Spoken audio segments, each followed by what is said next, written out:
Hello friends, welcome to Online Mathematics Cafe. അപ്പോൾ ഈ video നമ്മൾ കേറ്റഡ് മാത്തമാറ്റിക്സ് കാറ്റഗറി 3-ലെ ഒരു PYQ ക്വസ്റ്റ്യൻ ആണ് ഡിസ്കസ് ചെയ്യുന്നത്. ക്വസ്റ്റ്യൻ ഏതാണെന്ന് നോക്കാം. What is the unit digit of 7 raised to 323? 4 options ഇവിടെ കൊടുത്തിട്ടുണ്ട്.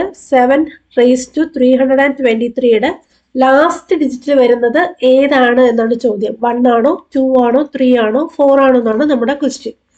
അപ്പോൾ ഇത്രയും വലിയ പവറൊക്കെ വന്നു കഴിഞ്ഞാൽ നമുക്ക് ചെയ്യാന്ന് പറഞ്ഞാൽ ബുദ്ധിമുട്ടുള്ള കാര്യമാണ്. അപ്പോൾ നമ്മൾ എന്താ ചെയ്യേണ്ടത്? നമ്മുടെ ഈസി മെത്തേഡ് എന്ന് പറഞ്ഞു കഴിഞ്ഞാൽ നമ്മൾ എന്ത് ചെയ്യാം, ഫസ്റ്റ് 7 raised to n എടുക്കുമ്പോൾ ലാസ്റ്റ് ഡിജിറ്റ് വരുന്ന ആ ഒരു പാറ്റേൺ നമ്മൾ എന്ത് ചെയ്യുക, ഒബ്സർവ് ചെയ്ത് നോക്കുക. എന്ന് പറഞ്ഞാൽ എന്നിന് നമ്മൾ 1 കൊടുത്താൽ നമുക്ക് എന്താ കിട്ടാം? 7 എന്ന് കിട്ടും അല്ലേ. എന്നിന് നമ്മൾ 1 കൊടുത്തു കഴിഞ്ഞാൽ 7 എന്ന് കിട്ടും. എന്നിന് നമ്മൾ 2 കൊടുത്താലോ 7 സ്ക്വയർ. നിങ്ങൾക്കറിയാം 7 സ്ക്വയർ എന്ന് പറഞ്ഞാൽ 7 into 7 ആണ്. 7 into 7 ചെയ്യുമ്പോൾ നമുക്ക് കിട്ടുന്ന വാല്യൂ 49 ആണ്. ദാറ്റ് ഈസ് യൂണിറ്റ് ഡിജിറ്റിൽ വരുന്നത് 9 ആണെന്ന് കിട്ടും. അടുത്ത 7 ക്യൂബ് എങ്ങനെയായിരിക്കും എടുക്കുക? 7 ക്യൂബ് എടുക്കുമ്പോൾ 7 into 7 into 7 നിങ്ങൾ ചെയ്ത് നോക്കണം.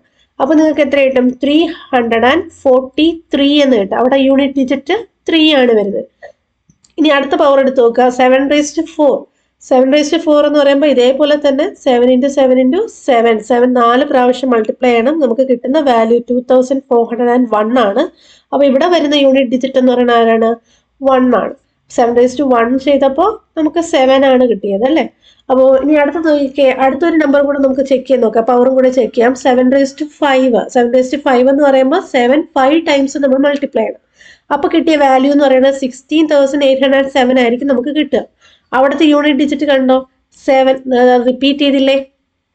ഇനി അടുത്ത 7 raised to 6 എടുക്കുമ്പോൾ നിങ്ങൾക്ക് കിട്ടുന്നത് ഏത് തന്നെയായിരിക്കും?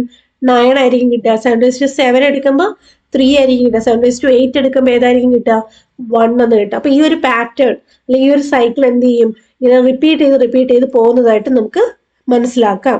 എന്ന് പറയുമ്പോൾ ഓരോ 4 പവേഴ്സ് കഴിയുമ്പോഴായിരിക്കും എന്ത് ചെയ്യാം, ഈ ഒരു പാറ്റേൺ റിപ്പീറ്റ് ചെയ്യുന്നത് അല്ലേ. അപ്പോൾ നിങ്ങൾ എന്ത് ചെയ്യണമെന്ന് വെച്ചാൽ ഇവിടെ എത്രയാണോ നിങ്ങൾക്ക് തന്നിരിക്കുന്ന പവർ, ആ പവറിനെ ഏത് കൊണ്ട് ഡിവൈഡ് ചെയ്യണം? 4 കൊണ്ട് ഡിവൈഡ് ചെയ്യണം. ഈ 4 നമുക്ക് എങ്ങനെയാണ് കിട്ടിയത്? ഓരോ 4 പവേഴ്സ് കഴിയുമ്പോഴാണ് ഈ ഒരു സൈക്കിൾ റിപ്പീറ്റ് ചെയ്യുന്നത്. അതുകൊണ്ട് 4 കൊണ്ട് ഡിവൈഡ് ചെയ്യുക. ഡിവൈഡ് ചെയ്യുമ്പോൾ റിമൈൻഡർ എന്താ കിട്ടുന്നതെന്ന് നോക്കുക. അതനുസരിച്ചാണ് നമ്മൾ ഉത്തരത്തിൽ എത്തുന്നത്. നോക്കിക്കേ, 4ന്റെ ടേബിളിൽ 32 എന്ന് പറയുന്നത് എത്ര ടൈംസ് ആണ്? 8 ടൈംസ് ആണ് അല്ലേ. അപ്പോൾ 32 എന്ന് വരും. 3 നമ്മൾ താഴോട്ട് കൊണ്ടുവരും. 3 4നെ കാട്ടി ചെറുതാണ് അല്ലേ. അപ്പോൾ നമ്മളിവിടെ 0 ആയിരിക്കും കൊടുക്കുക. അപ്പോൾ 80 കോഷ്യൻ്റ് എന്നും കിട്ടും.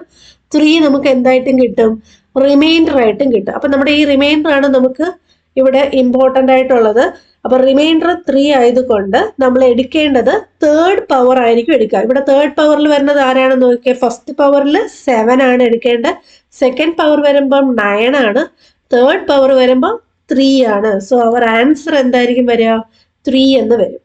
ക്ലിയർ ആയോ? ഈ റിമൈൻഡർ 3 അല്ല ഇവിടെ എഴുതിയത്. 3rd പവർ ഏതാണോ വരുന്നത് അത് വേണം എഴുതാൻ. ഇപ്പൊ റിമൈൻഡർ 2 ആയിരുന്നെങ്കിൽ നമ്മുടെ ഉത്തരം 9 ആയേനെ. റിമൈൻഡർ 4 ആയിരുന്നെങ്കിൽ നമ്മുടെ ഉത്തരം ഏതായിരിക്കും? 1 ആയിരിക്കും. മനസ്സിലായല്ലോ? അപ്പൊ നിങ്ങൾക്കിത് ക്ലിയർ ആയെന്ന് വിചാരിക്കുന്നു. അപ്പൊ ഇതുപോലെ ഏത് പവർ തന്നാലും ഈ ഒരു പാറ്റേൺ എന്ന് വെച്ചാൽ ഈ ഒരു രീതിയിൽ വേണം നിങ്ങൾ എന്ത് ചെയ്യാൻ, ആൻസറിലോട്ട് എത്താനായിട്ട്. അപ്പോൾ നിങ്ങൾക്കിത് മനസ്സിലായെങ്കിൽ, നിങ്ങൾക്ക് ഇഷ്ടപ്പെട്ടെങ്കിൽ ലൈക്ക് ചെയ്യുക, നിങ്ങളുടെ ഫ്രണ്ട്സിനൊക്കെ ഷെയർ ചെയ്ത് കൊടുക്കുക, നമ്മുടെ ചാനൽ സബ്സ്ക്രൈബ് ചെയ്യുക. അടുത്ത വീഡിയോയിൽ നമുക്ക് അടുത്തൊരു ക്വസ്റ്റ്യൻ PYQ ഡിസ്കസ് ചെയ്യാം. Thank you.